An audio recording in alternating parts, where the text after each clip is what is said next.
Ready হয়ে বেরিয়ে যাচ্ছি।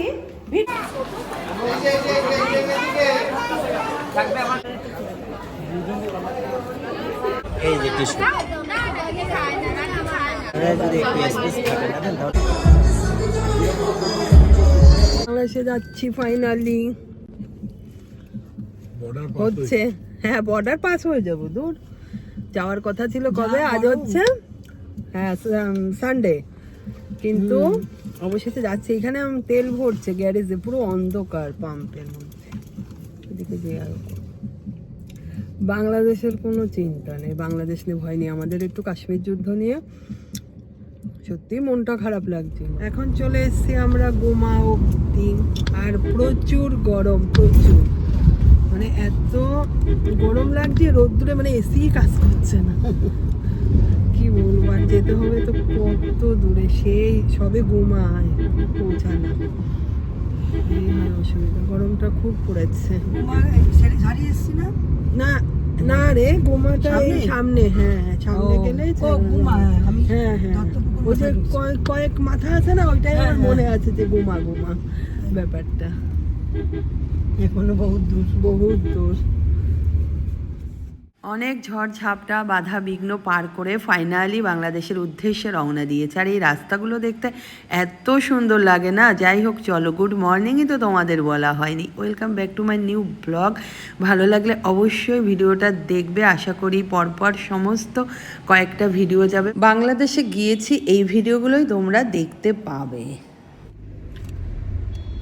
চলে এসছি এখন আমরা চাঁদপাড়া, আর একটু পরেই যাব বনগাঁয়। তারপরে বনগাঁ থেকে অনেকটা বেশ কিছুক্ষণ যে বর্ডার এরিয়া। আচ্ছা ওই এরিয়ায় ভিডিও করা এলাও আছে রে? হ্যাঁ আশেপাশে করা যাবে গাড়ি থেকে না, একটু দেখা যাবে বর্ডারটা কত সুমসাম, এখন লোকজন পার হয় না, আমরা পার হচ্ছি তাই না দুইজনে। চলো যাওয়া তো যাক। এদিকে আমাদের দুই ভাই নিতে এসছে, ওরা 10 মিনিটের মধ্যে পৌঁছে যাবে। গাড়ি করে এসছে ওরাও খুলনা থেকে, বেনাপোল বর্ডারে। এক্ষুনি ফোন করলো, 10 মিনিট লাগবে ওদের পৌঁছাতে, আর আমাদের একটু 20 মিনিটের মতো লাগবে। এখন এদিকে রাস্তাটা বেশি। পৌঁছে গেছি বেনাপোল ফাইনালি, সুনসাম রাস্তা। এই হচ্ছে বর্ডার এরিয়া। 16 সালে গিয়েছিলাম, আর এখন এর পরিস্থিতি অনেকটাই মানে অস্বাভাবিক। দেখে গা চমকে যাচ্ছে, কোনো লোকজন পারাপার হচ্ছে না, যেহেতু বাংলাদেশ থেকে আসতেও পারছে না মানুষ, ভিসা দিচ্ছে না। আর সবচেয়ে বড় ব্যাপার, একদম এয়ারপোর্ট স্টাইলে করেছে। এই দেখো টোটালটাই, ভিতরে এসি এত সুন্দর করেছে। বাবা দেখো সব কিছু করে পার হতে হচ্ছে, নিতে দেবে কিনা তাও জানি না। এখন আমরা পার হবো।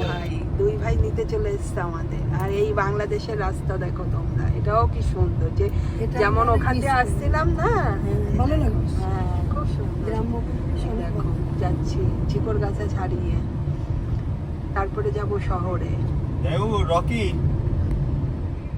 মানে সেও হবে কেন, আগে তো পৌঁছায়, তারপরে আবার কোথাতে পৌঁছাবো, কোথাতে আরে জায়গা আছে, তোরা চাপ নিস না তো, এত টেনশন।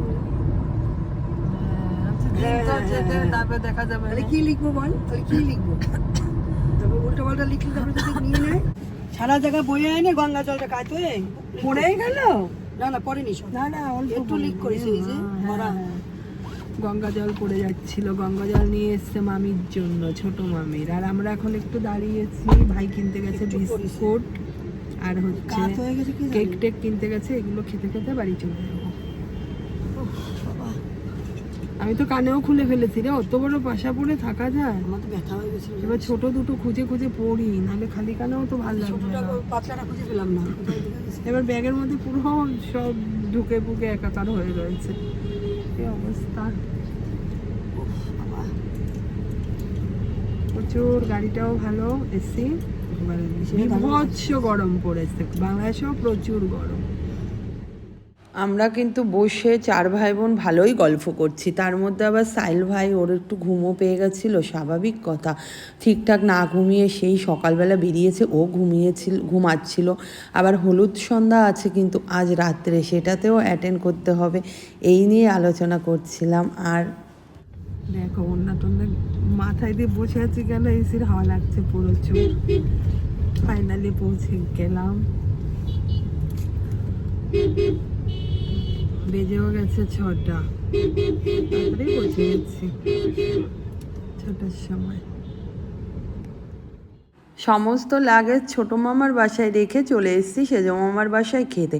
সেজো মামার বাসায় উঠতেই পারতাম, বলেছিল অনেকবার, কিন্তু বিয়ে যাদের হয় সেই বাড়িতে লোকজনটা একটু বেশিই হয়। মামার মানে শ্বশুর বাড়ির কুলের তো সবাই আসবে না, আর যে এক জায়গায় থাকলে আনন্দই হয়। আর দেখো কত কিছু খাওয়া দাওয়া করছি, ইলিশ মাছ দেখতেই পারছো। রেডি হয়ে বেরিয়ে যাচ্ছি, ভিডিওই করা হচ্ছে না, সব একদম যে ওই বাড়িতে ভিডিও করা হবে। কি হলদি হলদি সন্ধ্যা না রে? ও হলুদ সন্ধ্যা এখানকার ভাষা, আমাদের ওখানে হলুদ সন্ধ্যা নেই। চলে এসছি ভেন্যুতে, বেশি দূরে নয় কিন্তু, রিক্সা এরকমই ডিস্টেন্স, গাড়িও লাগে না। আর গরম কিন্তু বীভৎস পড়েছে, যদিও বা এসি আছে। আর এই দেখো আমার সমস্ত ভাইয়ের বউরা, মামা মামি সবার সঙ্গে এইভাবে ধরে ধরে তোমাদের পরিচয় করাতে পারলাম না, যাই হোক দেখিয়ে দিলাম। আর এই যে বসে পড়েছে ফাইনালি, ওরা একবার বসে ফটোশ্যুট করছে, একবার দাঁড়িয়ে। যাই হোক এখন হয়তো কেকও কাটবে, ওইসব নিয়ে ব্যস্ত। আর ফটো তো তুলতেই হবে। আমার যে ভাইয়ের বউ, ও কিন্তু অনেক বড় ফেমাস সোশ্যাল মিডিয়ায়, যেমন ফেসবুক, বাংলাদেশের টিকটক ফেমাস। এখানে তো ব্যান্ড হয়ে গেছিলো, টিকটকে 1 মিলিয়নের ওপরে ওর ফলোয়ার্স আছে। সেই কারণে ওদের ফটোশ্যুট, এমনি নর্মাল বিয়েতেও আজকাল ফটোশ্যুট মেন থাকে, আর ওর তো বেসিক্যালি অন্যরকমই জিনিসগুলো হবে। আর পুরোটাই কিন্তু ইন্ডিয়ার স্টাইলে বিয়ে শাদী সব কিছুই হচ্ছে। আস্তে আস্তে তোমরা দেখতে পারবে, ভীষণই ভালো লাগবে এই ব্যাপারগুলো, যেহেতু আমাদের সাথে অনেকটা মিশে গেছে। এইভাবেই হলো। এখন সোজা বসে পড়েছি আমরা খাবার দাবারের জন্য। ভীষণ ভালো লাগে আমার ওই সিস্টেমটাই।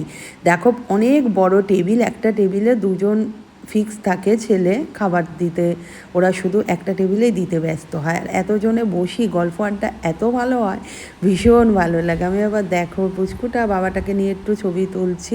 আর খাবারের মেনুতে কী ছিল, চিকেন বিরিয়ানি, চিকেন চাপ, দই মিষ্টি। বিরিয়ানিটা কিন্তু সত্যি বাংলাদেশে অসাধারণ টেস্ট হয়, কাচ্চি বিরিয়ানি বলে কথা। যাই হোক অন্যরকম। খাওয়া দাওয়া শেষ করে নিজেকে নিয়েই নিজে একটু ব্যস্ত হয়ে পড়লাম। প্রত্যেকের না সেইভাবে ধরে ধরে ভিডিও করতে সত্যি আমার খুব লজ্জা করছে।